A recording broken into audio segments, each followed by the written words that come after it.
যদিও এই গতকালকের যে ঘটনাটা এটা কিন্তু স্বরাষ্ট্রের তো ঘটনা নয়, এই ঘটনাটা হলো শিক্ষা মন্ত্রণালয়ের।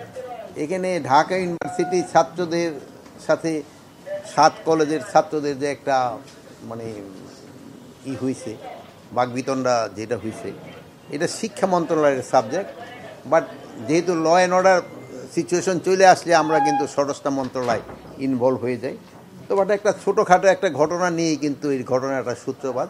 তা আমার মনে হয় এটা আলোচনার মাধ্যমে এইটা সমস্যাটা সমাধান হয়ে যেতে পারে। আর এই ক্ষেত্রে সবারই আমাদের একটু ধৈর্য ধরতে হবে, এবং যদি আমরা অধৈর্য হয়ে যাই তো কিন্তু কোনো কিছুরই কিন্তু সমস্যার সমাধান হবে না। সবাই একটু ধৈর্যের সাথে আমাদের এইগুলি মোকাবেলা করতে হবে। এই ক্ষেত্রে আমরা আইনশৃঙ্খলা বাহিনীও বলছি, আমরা আপনাদেরও আইনশৃঙ্খলা বাহিনীকে বলছি তারা ধৈর্যের ধারে সাথে জিনিসটা মোকাবেলা করার জন্য। এবং আমাদের ছাত্র ভাইদেরও আমরা অনুরোধ করব প্রত্যেকটা জিনিস একটু ধৈর্যের সাথে এবং আলোচনার মাধ্যমে যেন সমস্যাটা সমাধান হয়, ওই দিকে যেতে হবে।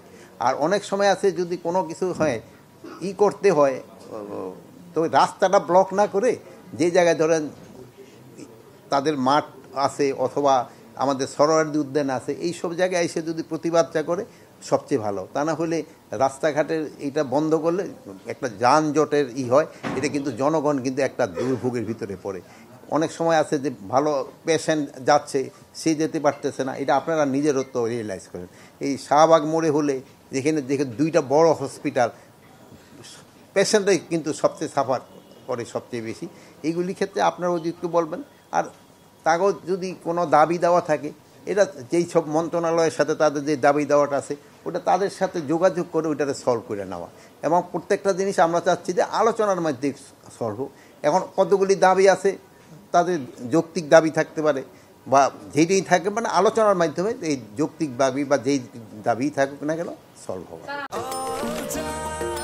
নিশ্চিন্তে খান স্বাস্থ্যকর অল টাইম পান, অল টাইম হেলদি লাইফ।